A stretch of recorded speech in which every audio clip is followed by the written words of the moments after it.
உரையாற்ற அழைக்க விரும்புகிறேன். இவர் திரு லூர்தாஸ் செபாஸ்டியன் அவர்கள், முன்னாள் பேராசிரியர் ஸ்டாக்ஹோம் பல்கலைக்கழகம். நம்மளாம் இங்கே ஒரு 5-10 வருஷம் இருக்குன்னு நினைக்கிறேன். ஒரு 40 வருஷம் முன்னாடியே ஸ்வீடன் இங்கே முதல்ல சங்கத்தை உருவாக்கி நம்ம ஈழத்தமிழர் ஒன்றியம் இன்னைக்கு 30வது ஆண்டு விழா நம்ம கொண்டாடிட்டு இருக்கிற நேரத்தில் முதல் தொடங்கும் பொழுதும் ஒரு முக்கிய பங்கு வகித்தவர். இவருடைய தொண்டுக்கு தமிழுக்கும் சரி தமிழ் மக்களுக்கும் சரி இவருடைய தொண்டுக்கு அளவுன்னா ஒன்று கிடையவே கிடையாது. தெரியாத அளவுக்கு தொண்டுகள் செய்திருக்கிறார். திரு லூர்தாஸ் செபாஸ்டியன் அவர்களை ஒரு சிறிய உரையாற்றுமாறு தாழ்மையுடன் கேட்டுக்கொள்கிறார்.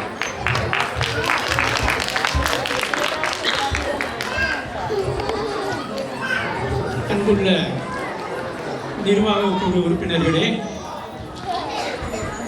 விருந்தினராக வந்திருக்கும் ஸ்டாக்ஹோம் தமிழ்ச்சங்க நிர்வாகிகளே, கோவில் நிர்வாகி அவர்களே மற்றும் தமிழ் உறவுகளே, உங்கள் எல்லாருக்கும் முதலில் என் வணக்கத்தை தெரிவித்துக் கொள்கிறேன்.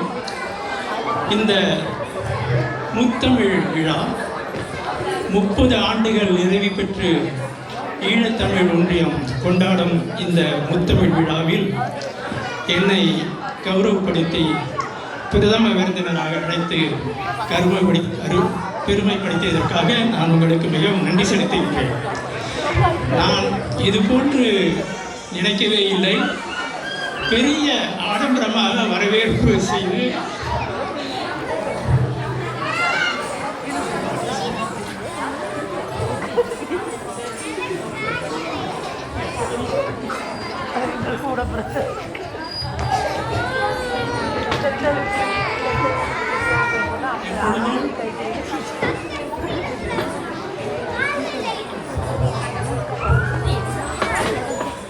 எப்பொழுதும் ஈழத்தமிழ் ஒன்றியத்தில் எது செய்தாலுமே சிறப்பாகத்தான் செய்வார்கள்.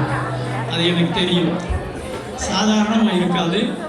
அது இந்த விழாவும் ஒரு எக்ஸப்ஷன் கிடையாது. ஈழத்தமிழர்களுடைய இலங்கை தமிழர்களுடைய பேசுவது என்றாலே சமயத்தில் எங்களுக்கெல்லாம் இந்தியர்களுக்கெல்லாம் ஒரு அச்சம். ஏனென்றால் ஆங்கிலம் கலக்காமல் பேசுவீர்கள் நீங்கள். நாங்கள் எப்பொழுதும் ஆங்கிலம் கலந்து தான் பேசுவோம். அதனால் எப்பொழுதும் பேசும்போது இலங்கை தமிழர்களை கண்டால் கொஞ்சம் அச்சம், சரியாக பேச வேண்டும் என்ற ஒரு எண்ணம் ஏற்படும் என்று நினைக்கின்றேன். ஓகே, 30 ஆண்டுகள் இது சாதாரண விஷயம் இல்லை. இப்போ பாருங்க, ஸ்வீடனில் எத்தனையோ பேர் திருமணம் பண்ணிக்கிறாங்க. 10 வருஷம் ஒன்றா கூடி வாழ்கிறாங்க. 16வது வருஷம் கல்யாணம் பண்ணிக்கிறாங்க. இன்னும் ஒரு 4 வருஷம் கழித்து பிரிஞ்சிடறாங்க. இது சாதாரணமாக நம்ம வாழ்க்கையில் பார்க்கறது ஸ்வீடனில்.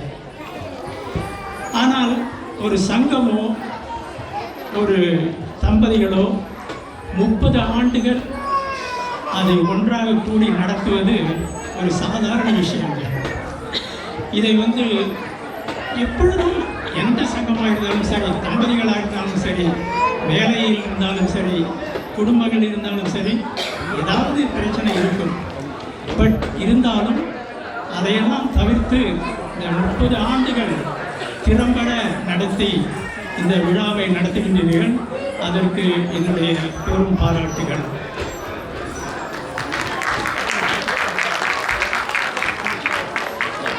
நான் ஒன்று சொல்லிக்கொள்ள விரும்புகின்றேன். இந்த நடத்துறது ஒரு சங்கம் நடத்துவது ஒருத்தருக்கு புரிந்து தெரியப்படுத்துவது தான் கம்யூனிகேஷன் என்று சொல்வார்கள் ஆங்கிலத்தில். அதை தமிழில் சொல்ல வேண்டால் தெரியப்படுத்துதல். அதை இன்னும் சொல்ல வேண்டும் என்றால் தெளிவாக தெரியப்படுத்துதல். இது இருந்தால்தான் நம்மளுடைய உறவு பலப்படும். நம்மளுடைய நண்பர்களுக்கும் நம்ம கம்யூனிகேஷன் இருக்கணும். இதுதான் ஒரு முக்கியமானது. அதை ஒரே ஒரு கம்பராமாயணத்தின ஒரு கவிதை மட்டும் சொல்லி நிறைவு செய்கின்றேன். அனுமன் சீதையை பார்த்துவிட்டு ராமனிடம் செல்கிறார். ராமன் தூது அனுப்புகின்றார், எப்படி இருக்கிறார் சீதை என்று பார்த்து வர சொன்னார்.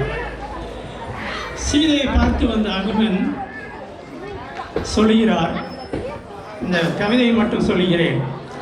கண்டனன் கற்பினு கனியை கண்களால், தென்திரை அலைகடல் இலங்கை தென்னகர், அண்டர் நாயக இனி துரத்தி ஐயமும் பண்டு உள்ள துயரும் என்று அனுமன் பண்ணுவான். நான் விளக்கம் சொல்றேன். கண்டனன் கண்டேன், கற்பினுக்கு அணியை சீதையை கண்களால் கண்டேன், என் கண்களால் கண்டேன்.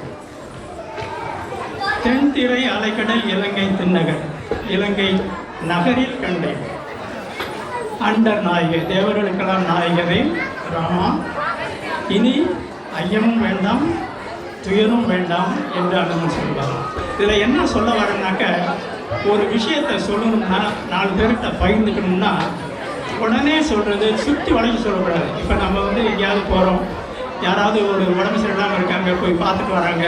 அவங்க போயிட்டு வந்தோடனே நம்ம யாரை கேட்டால் விஷயத்தை சமயத்தில் சொல்ல மாட்டாங்க. ஐயா நான் போனேன்னா அங்கே ட்ரெயின் வராமல் போயிடுச்சு, ஸ்ட்ரைக் பண்ணாங்க, அங்கே போய் இறங்கினா பஸ்ஸு கனெக்ஷன் இல்லை, இது மாதிரிலாம் விஷயத்தை என்ன ஆணிச்சு அவருக்கு அதுன்னு உடனே சொல்ல மாட்டாங்க. அதனால தான் முதல் சொல்கிறாரு, கண்டனன் பார்த்தேன், உடனே விஷயத்தை பட்டுன்னு சொல்லணும். கண்டனன் கற்பினு கனியை சீதையை கண்களால், நான் சினிமா ஏதோ கனவுல பார்க்கல, ஏதோ பிரமையில் பார்க்கல, என் கண்களால் பார்த்தேன்.